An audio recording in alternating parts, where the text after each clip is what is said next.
So,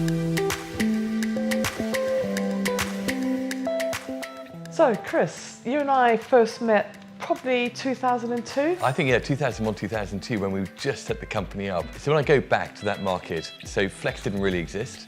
You had the big consultancies providing Flex, but if you wanted it, you had to pay sort of £1 million to have a technology built for you. And then you came along with an off-the-shelf. We came with an off-the-shelf. Flex, and the world started to change. Any size organisation could use it. And we also had sort of a change then in, I think, companies really looking to how they could engage their employees.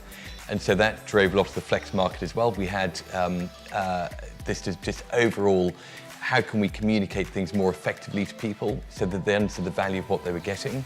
That hasn't changed, has it? Which is really great. I think as benefits have become more complex, there's been more of a desire for companies to make sure that they are really engaging their employees in what they're doing. Yes, but it still feels like it's a holy grail. In fact, engagement's gone up. We probably talked about it lightly back then, but now it's become a real focus. And it's not just comms. I suppose that's the difference. 15, 16 years ago, you talked about communicating at staff. Now you talk about engaging staff and interacting with them far more. Do you know, I totally agree. I think everything has shifted. I think the power of that relationship between the employer and employee is very different, in part just because of the changing dynamics of the workforce. And actually the expectations for me to be treated at work in the same way that I'm treated outside of work. And so it's easy for me to be able to use mobile devices to get information and such like.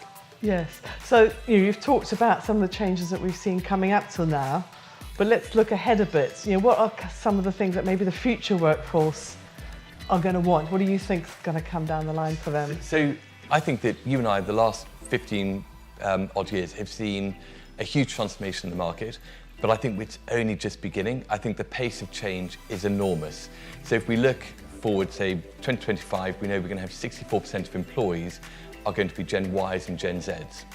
And so suddenly you've got to generate a whole 2/3 of your employees that have grown up with mobile devices, that have grown up with social media, that have grown up in this global economy, that have grown up using a great line from the Mika Internet Trends report that have been gamified from birth. And so the way that they think about how they should be communicated to and what effective communication is going to be very, very different. So what do you think that means for today's reward and benefit professional? How should they be reacting to that shift? So I think more and more there's less of a focus on administration. I think administration of benefits will become invisible in the future. And I think it should all be about understanding what are the benefits that I should have in place. How do I design those benefits for my multi-generational workforce? And how do we make sure that those are then going to be really effectively communicated? Chris, if you were to get out your crystal ball and look ahead, say, to 2025, so 7 years hence, what kind of tech trends do you think we are going to see that will be impacting benefits? I think the rate and pace of change is going to continue to be extraordinary. And I don't think anybody who tells you they know what's going to happen, I don't think can be credible in the market. But sort of best guess on some things that will change, I think we'll continue to see huge levels of automation within everything that's really going to impact benefits. I think benefit administration itself is going to become invisible. I think we're going to see a huge rise in interconnectivity of platforms and systems, and that'll both drive an improved user experience, but also it'll drive the ability to get data from different systems, which will actually enhance the way that we can get insight, which will drive value into what we're doing. Artificial intelligence and the interconnected systems is going to dramatically change the user experience, and we've also got all these different platforms that are going to become more relevant going forward. So, and when I talk about platforms, I talk about things like Siri and Alexa and whatever else is around the corner. So it'll be less and less we'll be interacting with our benefits on a screen. AI and this interconnected world in which we operate will mean that actually we'll effectively, it'll be like having a best friend that's a benefits geek, if that makes sense. So you'll be able to ask any questions and you'll get responses, you'll be able to get help in actually deciding what the benefits are that you really want. And just the amount of data that we're going to sit on and the ability to compute that data will enable us to start to create the perfect benefit package for any individual employee and to help any individual employee to actually get the benefits that are right for them.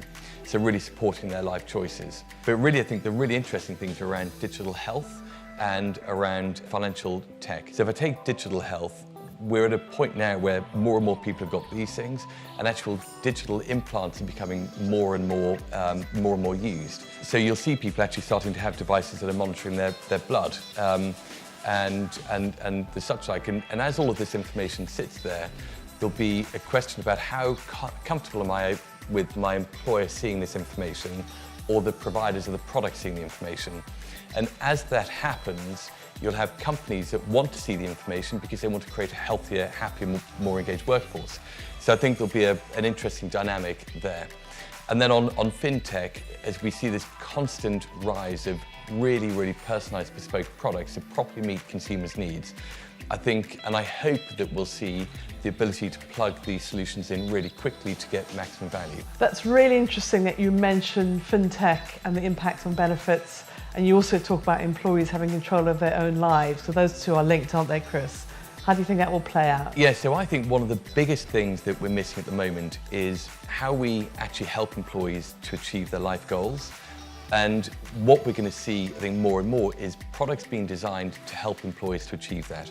So, for example, at the moment, 45% of employees are turning around saying, we expect you as a company to be helping me to support my personal finances.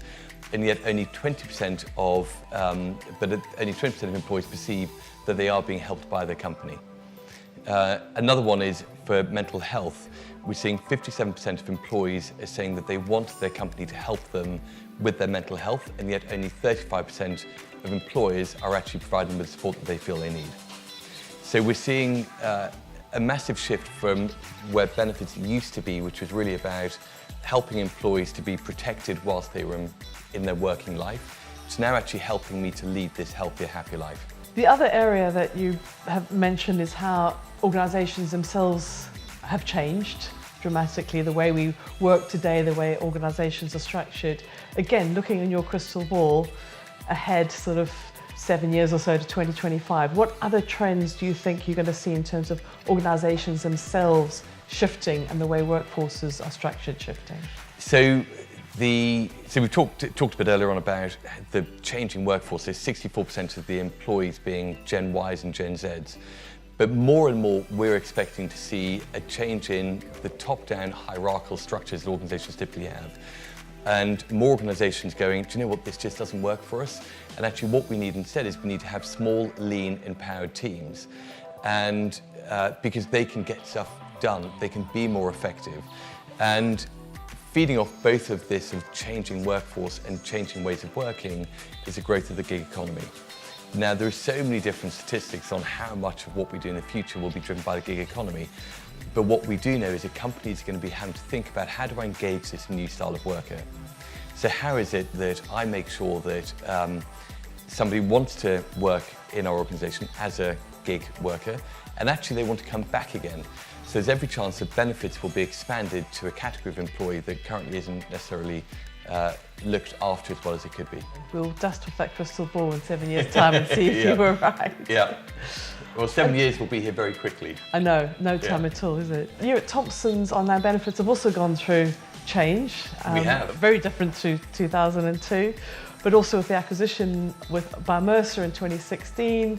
How's that impacted on you as an organisation, and are you using that acquisition, being part of Mercer, to also adapt yourselves to meet the new challenges that we're seeing in workforces today? Do you know, it's been an incredible 18 months. So we were at the point that the business was ready to be acquired to move on to the next stage. And we just connected with the Mercer leadership team, and they understood the impact that we could have within their business, and we understood how they could help us to achieve that impact. And so what's great is that we are very much still Thomson, so we are still very, very pink. We're an independent company within the Mercer organisation. But what we've now got is we have huge financial support to achieve our ambitions. We've got the breadth of the Mercer organisation to help us, particularly within the different markets into which we want to be operating, so we can be providing a truly localised experience, particularly to global organisations around the benefits.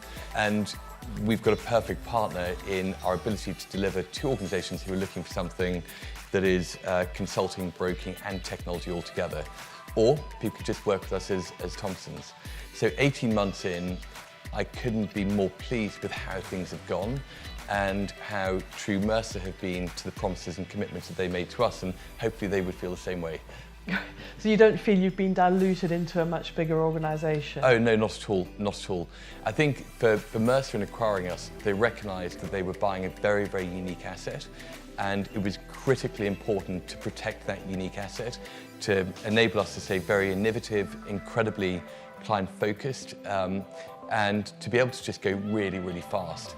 And that's what we're doing, but just with a very big parent that's able to fund us, and not just fund us for the short term, but we're able to take a view that's going, where do you want to be 5 years from now? Where do you want to be 10 years from now? Where do you want to be 15 years from now?